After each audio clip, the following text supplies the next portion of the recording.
ನಿಮ್ಮ ಸಹೋದರ ಸ್ಟ್ಯಾನಿ ಪಿಂಟು. ಏನೊಂದು ವಿಶೇಷವಾದ ಒಂದು ವಿಡಿಯೋವನ್ನು ನಾನು ಮಾಡ್ತಾ ಇದ್ದೀನಿ. ಚಾಮರಾಜನಗರ ಕೊಳ್ಳೇಗಾಲ ಆನೂರು ಈ ಒಂದು ಭಾಗದಲ್ಲಿ 3 ಜನ ಕ್ರೈಸ್ತರು ಶೂಟೌಟ್ ಆಗಿದ್ದಾರೆ. ನಿಜವಾಗಿ ಕೂಡ ಇದು ಗಂಭೀರವಾದ ಸಮಸ್ಯೆ, ಇಡೀ ರಾಜ್ಯಕ್ಕೆ ಇದು ತಿಳಿದಿದೆ. ಫಾರೆಸ್ಟ್ ಆಫೀಸರ್ ಇಂದ ಶೂಟೌಟ್ ಆಗಿದ್ದಾರೆ, 3 ಜನನ ಬಲಿ ತಗೊಂಡಿದ್ದಾರೆ ಅಂತ ಹೇಳಕ್ ಇಷ್ಟಪಡ್ತಾ ಇದ್ದೀನಿ. ಯಾಕೆ ಹೀಗೆ ಆಯ್ತು ಅನ್ನೋದು ಅದು ತನಿಖೆ ಆಗಬೇಕಾಗಿದೆ ಇವತ್ತಿನ ದಿನ. ಓಕೆ, ಇದು ಸರಿಯಾದ ರೀತಿಯಲ್ಲಿ ತನಿಖೆ ಆಗಬೇಕು. ಇದರ ಕುರಿತಾಗಿ ಈ ಒಂದು ವಿಡಿಯೋನ ಮಾಡ್ತಾ ಇದ್ದೀನಿ. ನೋಡಿ, ಪೊಲೀಸರ ಎಷ್ಟು ಇವರ ಸಮಸ್ಯೆಗಳಿದೆ, ಲೋಪದೋಷಗಳಿದಾವೆ ಅನ್ನೋದು ಈ ಒಂದು ವಿಡಿಯೋದ ಮೂಲಕ ನೀವು ನೋಡ್ತೀರಾ. ಕಡೆಯವರೆಗೆ ನೋಡಿ ಮತ್ತು ಅನೇಕರಿಗೆ ಶೇರ್ ಮಾಡಿ. ಇಂಥ 3 ಜನ ಏನು ಇವಾಗ ಬಲಿ ತಗೊಂಡಿದ್ದಾರೆ, ಶೂಟೌಟ್ ಮಾಡಿದ್ದಾರೆ, ಯಾರು ಈ ಕೃತ್ಯವನ್ನು ಮಾಡಿದ್ದಾರೆ ಅಂತ ಆಫೀಸರ್ಸ್ಗಳಿಗೆ ನಿಜ ಕೂಡ ರೋಡಲ್ಲಿ ಅವರಿಗೆ ಬಲಿ ಕೊಡಬೇಕಾಗಿದೆ ಇವತ್ತಿನ ದಿನ. ಸರಿಯಾದ ರೀತಿಯಲ್ಲಿ ಕಾನೂನಿನ ಪ್ರಕಾರ ಇವತ್ತು ಶಿಕ್ಷೆ ಆಗದಿದ್ದರೆ ಜನಗಳೇ ಅದನ್ನು ತೀರ್ಮಾನ ಮಾಡಬೇಕು, ಇಲ್ಲದಿದ್ದರೆ ಆಗೋದಿಲ್ಲ. ಕ್ರೈಸ್ತರ ಮೇಲೆ ಪದೇ ದಾಳಿಗಳು ನಡೀತಾ ಇದೆ. ಸ್ನೇಹಿತರ ನೋಡಿ, ಆನೂರು ಭಾಗದಲ್ಲಿ ಅನೇಕ ಮಾಧ್ಯಮಗಳು ನಾವು ನೋಡ್ತಾ ಇದ್ದೀವಿ. ಅವರು ಒಂದು ಕಡೆ ನಾವು ನೋಡ್ತಾ ಇದ್ದೀವಿ, ಅವರು ಜಿಂಕೆ ಮಾಂಸವನ್ನ ಬೇಟೆಯಾಡಿ ಆ ಜಿಂಕೆ ಮಾಂಸವನ್ನ ವಿಭಾಗ ಮಾಡ್ತಾ ಇದ್ರು. ಈ ಸಮಯದಲ್ಲಿ ಅವ್ರನ್ನ ಅರೆಸ್ಟ್ ಮಾಡಿದೀವಿ ಅಂತ ಹೇಳ್ತಾ ಇದ್ದಾರೆ. ಅದಕ್ಕೆ ಯಾವುದೇ ಸೂಕ್ತವಾದ ದಾಖಲೆಗಳಿಲ್ಲ, ಮತ್ತೆ ಯಾವುದೇ ಬಂದೂಕುಗಳಿಲ್ಲ. ಒಂದು ವೇಳೆ ಆ ಜಿಂಕೆ ಮಾಂಸ ಇರೋದಾದ್ರೆ ಈ ಪೊಲೀಸರೇ ಈ ಕೃತ್ಯವನ್ನು ಮಾಡಿರ್ತಾರೆ, ಫಾರೆಸ್ಟ್ ಆಫೀಸರ್ಗಳೇ ಮಾಡಿರ್ತಾರೆ ಅಲ್ಲಿ, ನೋ ಡೌಟ್ಸ್. ಅದಕ್ಕೆ ಓಕೆ, ಮತ್ತೆ ಬಂದೂಕುಗಳು ಹೇಗ್ ಬಂದು? ಹಾಗಾದ್ರೆ ಅವ್ರ ಕೈಗೆ ಬಂದೂಕುಗಳು ಹೇಗ್ ಬಂದು? ಯಾರು ಕೊಟ್ಟರು ಅವ್ರ ಕೈಗೆ ಬಂದೂಕುಗಳು? ಓಕೆ, ಈಗಾಗಲೇ ಹಲವಾರು ಸಂಶಯಗಳು ಈ ಒಂದು ಪ್ರಕರಣದಲ್ಲಿ ನಾವು ನೋಡ್ತಾ ಇರ್ಬೋದು. ನೋಡಿ, ಈ 3 ಜನ ಬಹಳ ಅಮಾಯಕರು, ಅಲ್ಲಿನ ರೈತರು. ಓಕೆ, ಸಾಮಾನ್ಯ ರೈತರು ಅಲ್ಲಿ ಅವರ ದನ ಕಾಡೆ ಆಗಿದೆ ಅಂತೇಳಿ ಇವ್ರು ಹುಡುಕಕ್ ಹೋದಾಗ ಸಂದರ್ಭದಲ್ಲಿ ಇವ್ರ ಮೇಲೆ ಅಟ್ಯಾಕ್ ಆಗಿದೆ. ಯಾಕೆ ಇವ್ರ ಮೇಲೆ ಒಂದು ಶೂಟೌಟ್ ಮಾಡಿದೀರಾ? ನೋಡಿ, ಪೊಲೀಸರಿಗೆ, ಫಾರೆಸ್ಟ್ ಆಫೀಸರಿಗೆ ಶೂಟೌಟ್ ಮಾಡೋದಾದ್ರೆ ಮೊಣಕಾಲಿನ ಕೆಳಗೆ ಶೂಟೌಟ್ ಮಾಡಬೇಕು, ಅದು ಕೂಡ ವಿತ್ ಪರ್ಮಿಷನ್. ಇಲ್ಲಿ ಯಾವುದೇ ಪರ್ಮಿಷನ್ ಇಲ್ಲ ಇವರಿಗೆ. ಯಾರು ಪರ್ಮಿಷನ್ ಕೊಟ್ಟವ್ರು? ಯಾರು?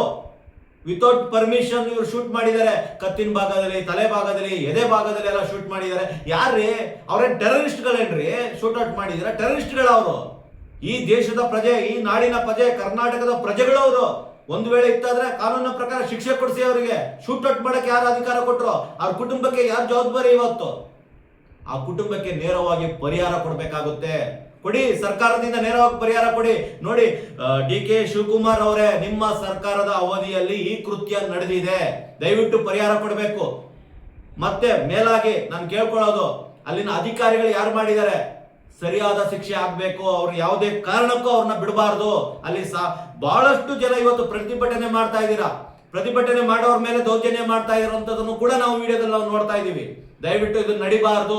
ಮತ್ತೆ ಏನೊಂದು ತನಿಖೆ ಮಾಡ್ತಿದ್ರೆ ಮ್ಯಾಜಿಸ್ಟ್ರೇಟ್ ಮುಂದೆ ನೀವು ಅದನ್ನ ಒಪ್ಪಿಸ್ತಾ ಇದ್ದೀರಾ. ನೋಡಿ, AC ಆಗಿರ್ಬೋದು, ತಹಶೀಲ್ದಾರ್ ಆಗಿರ್ಬೋದು ಸರ್ಕಾರದ ಅಧೀನದಲ್ಲಿ ಇರ್ತಾರೆ. ಇವತ್ತು ಇವರ ಮೇಲೆ ಏನು ಒಂದು ಗುಂಡಿನ ಪ್ರಯೋಗ ಮಾಡಿದ್ದಾರೆ, ಇವರ ಕೊಲೆಗಡಕರು ಏನಿದಾರೋ ಈ ಫಾರೆಸ್ಟ್ ಆಫೀಸರ್ಸ್ಗಳು, ಅವರು ಕೂಡ ಸರ್ಕಾರದ ಅಧೀನದಲ್ಲಿರೋರು. ನೀವು ಸರ್ಕಾರದಲ್ಲಿ ಈ ರೀತಿ ತನಿಖೆ ಮಾಡೋದಕ್ಕಿಂತ ಅದನ್ನ ಹೈಕೋರ್ಟಿಗೆ ಒಪ್ಪಿಸಿ, ನ್ಯಾಯಮೂರ್ತಿಗಳ ಜಡ್ಜ್ಗಳ ಮೂಲಕ ಒಪ್ಪಿಸಿ, ನ್ಯಾಯ ವೇದಿಕೆಯಿಂದ, ನ್ಯಾಯಮೂರ್ತಿಗಳಿಂದ ಈ ಒಂದು ಹೈಕೋರ್ಟ್ ಮೂಲಕ ಇದು ತನಿಖೆ ನಡೀಲಿ. ಸರಿಯಾಗಿ ಏನು ಸಮಸ್ಯೆ ಇದೆ ಅನ್ನೋದು ಪ್ರತಿಯೊಂದು ಗೊತ್ತಾಗುತ್ತೆ. ದಯವಿಟ್ಟು ಇದು ಮ್ಯಾಜಿಸ್ಟ್ರೇಟ್ ಮೂಲಕ, ACDCಗಳ ಮೂಲಕ ಇದು ಖಂಡಿತವಾಗಿ ಬೇಡ ಅಂತ ಹೇಳಿ ನಮ್ಮ ಒಂದು ಕೋರಿಕೆ ಈ ಮೂಲಕ ನಾವು ತಿಳಿಸ್ತಾ ಇದ್ದೀವಿ. ನೋಡಿ, ಮತ್ತೆ ಮುಖ್ಯವಾಗಿ ಕ್ರೈಸ್ತ ಸಮುದಾಯದ 3 ಜನ ಇವತ್ತು ಮೃತಪಟ್ಟಿದ್ದಾರೆ. ಬಹಳಷ್ಟು ಕಡೆ ಕ್ರೈಸ್ತರ ಮೇಲೆ ದೇಶಗಳಲ್ಲಿ, ರಾಜ್ಯಗಳಲ್ಲಿ ತೊಂದರೆಗಳಾಗ್ತಾ ಇದೆ. ಕ್ರೈಸ್ತರನ್ನ ಟಾರ್ಗೆಟ್ ಮಾಡೋದನ್ನು ನಾವು ನೋಡ್ತಾ ಇದ್ದೀವಿ. ಇಲ್ಲೂ ಕೂಡ 3 ಜನ ಇವತ್ತು ನಾವು ಕಳ್ಕೊಂಡಿದ್ದೀವಿ. 3 ಜನ ಕ್ರೈಸ್ತ ವ್ಯಕ್ತಿಗಳು ನಾವು ಕಳ್ಕೊಂಡಿದ್ದೀವಿ. ಪೀಟರ್, ಮತ್ತೆ ಕುಮಾರ್, ಮತ್ತೆ ಇನ್ನೊಬ್ಬರು ಆಂಥೋನಿ, 3 ಜನ. ನೋಡಿ, ಅವ್ರಿಗೆ ಯಾರು ಕುಟುಂಬಕ್ಕೆ. ಮತ್ತೆ ನಮ್ಮ ಕ್ರೈಸ್ತ ನಾಯಕರು ಅನ್ಕೊಂಡವ್ರು, ಅಧಿಕಾರದಲ್ಲಿರುವಂತ ನಾಯಕರು ಯಾಕೆ ಬಾಯಿ ಮುಚ್ಕೊಂಡು ಕೂತಿದ್ದೀರಾ? ಯಾಕೆ ನೀವು ಸ್ಥಳಕ್ಕೆ ಭೇಟಿ ನೀಡ್ತಾ ಇಲ್ಲ? ಯಾಕೆ ಇದ್ರ ಬಗ್ಗೆ ನೀವು ಮಾತಾಡ್ತಾ ಇಲ್ಲ? ಯಾಕೆ ಧ್ವನಿ ಎತ್ತುತ್ತಾ ಇಲ್ಲ? ದಯವಿಟ್ಟು ನಮ್ಮ ಕ್ರೈಸ್ತ ನಾಯಕರು ಧ್ವನಿ ಎತ್ತಬೇಕಾಗಿದೆ. ಕ್ರೈಸ್ತ ನಾಯಕರು ಧ್ವನಿ ಎತ್ತಿ ಇದ್ರ ಪರವಾಗಿ ಹೋರಾಟಗಳನ್ನು ಮಾಡಬೇಕಾಗಿದೆ. ಇವತ್ತು ಅನೇಕ ಸಂಘ ಸಂಸ್ಥೆಗಳಿದಾವೆ, ಇವರಿಗೆ ಸರಿಯಾದ ನ್ಯಾಯ ಬೇಕಾಗಿದೆ ಇವತ್ತಿನ ದಿನ ಈ ಕುಟುಂಬಕ್ಕೆ. ಮತ್ತೆ ಮುಖ್ಯವಾಗಿ ಪ್ರತಿಯೊಬ್ಬರು ಕೂಡ ಕೇಳಿಸ್ಕೊಳ್ಳಿ, ಈ ಒಂದು ಏನು ಫಾರೆಸ್ಟ್ ಆಫೀಸರ್ಸ್ಗಳು 3 ಜನನ ಬಲಿ ಪಡ್ಕೊಂಡಿದಾರಲ್ವಾ, ಶೂಟ್ಔಟ್ ಮಾಡ್ಕೊಂಡಿದಾರಲ್ಲ, ಆ ಸ್ಥಳದಿಂದ ಅವ್ರನ್ನ ತಗೊಂಡೋಗೋದಿಕ್ಕೆ ಯಾರು ಅನುಮತಿ ಕೊಟ್ರು ಅದನ್ನ ಹೇಳಿ, ದಯವಿಟ್ಟು ಅದನ್ನ ತಿಳಿಸಿ. ನೋಡಿ, ಅದನ್ನ ತಗೊಂಡು ಶೂಟ್ಔಟ್ ಮಾಡಿ ಅದನ್ನ ತಗೊಂಡು ಮೈಸೂರಿಗೆ ತಗೊಂಡೋಗಿದ್ದಾರೆ. ಯಾಕ್ರಿ, ನಮ್ಗೆ ಆನೂರಲ್ಲಿ ಗತಿ ಇಲ್ವೇನ್ರಿ? ನಿಮಗೆ ಹಾಸ್ಪಿಟಲ್ ಗತಿ ಇಲ್ವಾ ಆನೂರಲ್ಲಿ? ಅಲ್ಲೂ ಬದುಕಿಸ್ಬೋದಿತ್ತಲ್ವಾ? ಸರಿ ಆಯ್ತು, ನೀವು ಕೊಳ್ಳೇಗಾಲದಲ್ಲಿ ಇದೆ, ಬೇಡ ಚಾಮರಾಜನಗರದಲ್ಲಿ ಇದೆ, ಯಾಕೆ ಮೈಸೂರಿಗೆ ಬಂದ್ರು? ಯಾಕೆ ಮೈಸೂರಿಗೆ ಏನಕ್ಕೆ ಕಾರಣ ಏನು?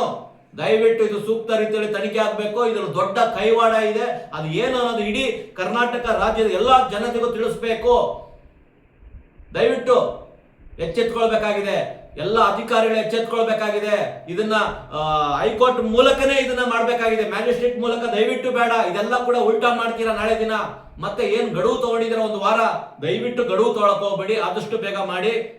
ಮತ್ತೆ ಪೋಸ್ಟ್ ಮಾರ್ಟಮ್ ರಿಪೋರ್ಟ್ ಸರಿಯಾದ ರೀತಿಯಲ್ಲಿ ಬರಬೇಕು. ಪೋಸ್ಟ್ ಮಾರ್ಟಮ್ ರಿಪೋರ್ಟ್ ನಾವ್ ಯಾರನ್ನೂ ಕೂಡ ನಂಬಕ್ಕೆ ರೆಡಿ ಇಲ್ಲ, ಯಾವ ಅಧಿಕಾರಿಗಳನ್ನು ನಂಬಕ್ಕೆ ನಾವು ರೆಡಿ ಇಲ್ಲ. ದಯವಿಟ್ಟು ಇದು ಸರಿಯಾದ ರೀತಿಯಲ್ಲಿ ನಡೆಯದಿದ್ದರೆ ರಾಜ್ಯ ಮಟ್ಟದಲ್ಲಿ ಉಗ್ರವಾದ ಹೋರಾಟಗಳನ್ನು ನಾವು ಮಾಡೋದಕ್ಕೆ ಎಲ್ಲಾ ಸಂಘ ಸಂಸ್ಥೆಗಳಿಗೆ ಕರ್ನಾಟಕ ಕ್ರೈಸ್ತ ಸಂಘಟನೆಯಿಂದ ನಾವು ಕರೆ ಕೊಡಬೇಕಾಗುತ್ತೆ. ದಯವಿಟ್ಟು ಎಚ್ಚೆತ್ಕೊಳ್ಳಿ. ಇವತ್ತು 3 ದಿನ ಮಾನವೀಯತೆ ದೃಷ್ಟಿಯಿಂದ ಈ ಕೆಲಸವನ್ನ ಮಾಡಿ. ಮಾನವೀಯತೆ ದೃಷ್ಟಿಯಿಂದ ಒಂದು ವೇಳೆ ಇದು ಬೇರೆ ವರ್ಗದವರು, ಮುಸ್ಲಿಂ ವರ್ಗದವರು ಇಲ್ಲ ಹಿಂದೂ ವರ್ಗದವರು ಯಾರಾದರೂ ಇವತ್ತು 3 ಜನ ಶೂಟೌಟಿಗೆ ಒಳಗಾಗಿದ್ರೆ ಈ ರಾಜ್ಯದ ಕತೆ, ಈ ದೇಶದ ಕತೆ ಏನಾಗ್ತಾ ಇತ್ತು ಹೇಳ್ರಿ ನೋಡೋಣ. ಯಾರು ಉತ್ತರ ಕೊಡ್ತೀರಾ ಇದಕ್ಕೆ? ದಯವಿಟ್ಟು ಅಲ್ಲಿನ ಅಧಿಕಾರಿಗಳು ಎಚ್ಚೆತ್ಕೊಳ್ಳಿ. ಮಾನ್ಯ ಡಿ ಕೆ ಶಿವಕುಮಾರ್ ಅವರೇ ದಯವಿಟ್ಟು ಮಾತನಾಡಿ ಇದ್ರ ಬಗ್ಗೆ. ಕೆ ಜೆ ಜಾರ್ಜ್ ಅವರೇ ಮಾತಾಡಿ. ನಮ್ಮ ಐವನ್ ಡಿಸೋಜರ್ ಅವರೇ ಒಳ್ಳೆಯ ಕೆಲಸಗಳನ್ನು ನೀವು ಮಾಡ್ತಾ ಇದ್ದೀರಾ, ಇದ್ರ ಬಗ್ಗೆ ಸೂಕ್ತವಾದ ತನಿಖೆ ಆಗುವಂತೆ ದಯವಿಟ್ಟು ಇದನ್ನ ನೀವು ನೋಡ್ಕೊಳ್ಬೇಕಾಗುತ್ತೆ. ಜವಾಬ್ದಾರಿಯನ್ನು ತೆಗೆದುಕೊಳ್ಳಿ ಅಂತ ನಾವು ಕೇಳ್ಕೊಳ್ತಾ ಇದ್ದೀವಿ. ಹಾಗೆ ನಮ್ಮ ಕ್ರಿಶ್ಚಿಯನ್ ಮೈನಾರಿಟಿ ಡಿಪಾರ್ಟ್ಮೆಂಟ್ ಅಲ್ಲಿ ಇರುವಂತಹ ಎಲ್ಲ ಅಧಿಕಾರಿಗಳು ದಯವಿಟ್ಟು ಇದ್ರ ಬಗ್ಗೆ ಮಾತಾಡಿ, ಧ್ವನಿ ಎತ್ತಿ, ಸ್ಥಳಕ್ಕೆ ಭೇಟಿ ನೀಡಿ ಆ ಕುಟುಂಬವನ್ನ ಸಂಧಿಸಿ ಮಾತಾಡಬೇಕಾಗಿ ನಾವು ಕೇಳ್ಕೊಳ್ತಾ ಇದ್ದೀವಿ. ದಯವಿಟ್ಟು ಹೆಚ್ಚಿನ ಸಂಖ್ಯೆಯಲ್ಲಿ ವಿಡಿಯೋನ ಶೇರ್ ಮಾಡಿ. ಯಾವುದೇ ರೀತಿಯಲ್ಲಿ ಇದು ತನಿಖೆ ಬೇರೆ ರೂಟ್ ಅಲ್ಲಿ ಹೋಗೋದಕ್ಕೆ ನಾವು ಅವಕಾಶಗಳನ್ನು ಕೊಡೋದಿಲ್ಲ. ಒಂದು ವೇಳೆ ಈ ತನಿಖೆಯಲ್ಲಿ ಏನಾದರೂ ರೂಪದೋಷಗಳು ಆಗಿರೋದಾದ್ರೆ ಜನಗಳೇ ದಂಗೆ ಎದ್ದಿ ಅಂತ ಆಫೀಸರ್ ನಡು ರಸ್ತೆಯಲ್ಲೇ ಬೆಂಕಿ ಹಚ್ತಾರೆ. ಹೇಳ್ತೀನಿ ಕೇಳಿ, ದೂರದ ರಾಜ್ಯದಲ್ಲಿ ಎಲ್ಲೋ ಕೇಳಿದ್ರಿ, ಅದು ಕರ್ನಾಟಕದಲ್ಲಿ ನಡೆಯೋದಕ್ಕೆ ಸಮಯ ಹತ್ರ ಇಲ್ಲ. ದಯವಿಟ್ಟು ಎಚ್ಚೆತ್ಕೊಳ್ಳಿ. ಆ 3 ಜನಕ್ಕೆ ಸರಿಯಾದ ನ್ಯಾಯ ಕೊಡಬೇಕು, ಆ ಕುಟುಂಬಕ್ಕೆ ನ್ಯಾಯ ಕೊಡಬೇಕು.